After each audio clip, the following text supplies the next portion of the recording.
Lyle, I've been wanting to do this interview. I've never interviewed you, right? Tell us about your journey. Obviously, I still have family here. My 2 siblings were living here, so it was easy for me to leave Chicago. I came here really to help launch a rum brand, called Salvore Rum, which is owned by Bruno Mars. Anyway, so I help them launch, and then from there, at this very location, I was asked by Joel Jacinto to join a nonprofit known as Search to Involve Filipino Americans, which is one of the oldest nonprofits here in historic Filipino town. Most established. And yes, thank you for mentioning that we are at the Park's Finest, Yes. Here in historic Filipino town. Thank you. Shout out to John Eric and Christine for letting us use your space, because this is memorable to you. Yes. So do you remember that time when you had that conversation at this restaurant? Yes. So my other friend, James Santa Maria, had brought me to meet Joel Jacinto, who was the current executive director at the time.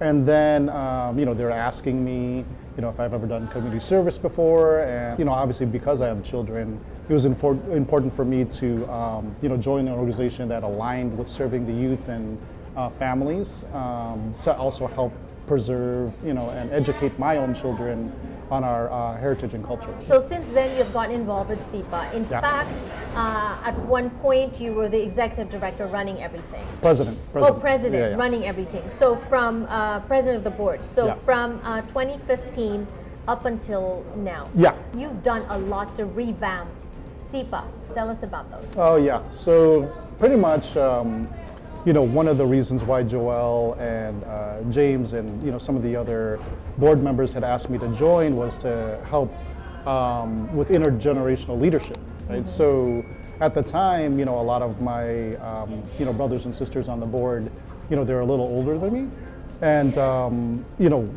this across the nation, that's a huge, I guess, hurdle is helping get the younger generation to take leadership roles. For me, strategically, what I had to do was slowly introduce new board members as if I was introducing, my girlfriend to my parents for the first time.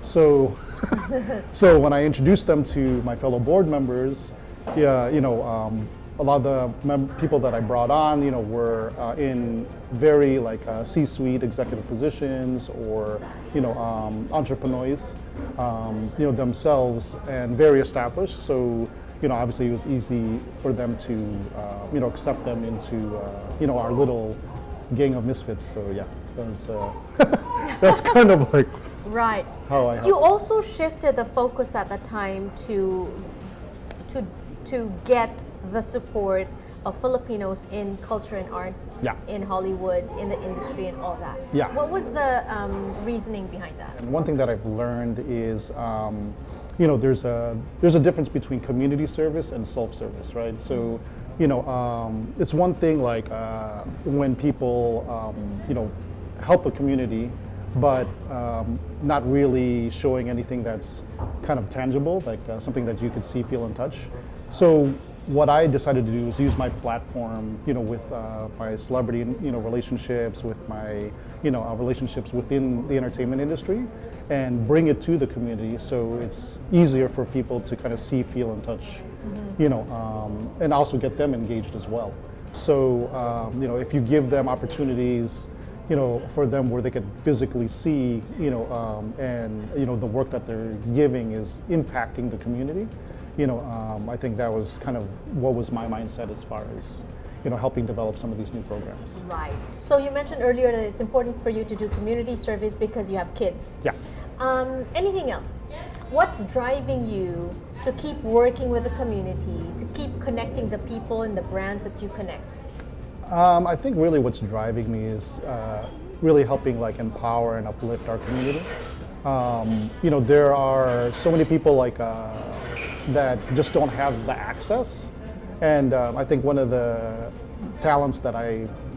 small talents that I have, I guess, is helping connect the dots. So really kind of bridging, and so I just continue to do that because I just enjoy seeing the success of our community as a whole. So. Right. So where do you plan to take this? The Philippines and beyond. Like, So yeah. you're going global. Yeah, for sure.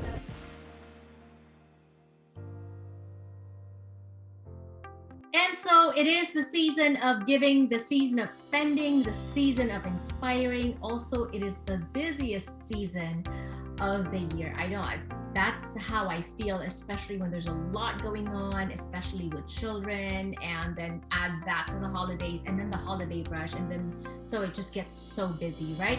And that's why I'm thankful to McDonald's, because for parents like myself, it's very difficult sometimes to always prepare home cooked meals. And also when you're on the road trying to get from one point to another in traffic, McDonald's makes it easy for us to get food and sustenance. And right now they are even making it easier for us and more affordable, because with every combo meal that you purchase, you can add a chicken sandwich for just $1. So for instance, tonight we went drive-through, right? I ordered a combo meal, the McNuggets combo meal with the fries. Of course, we all know that.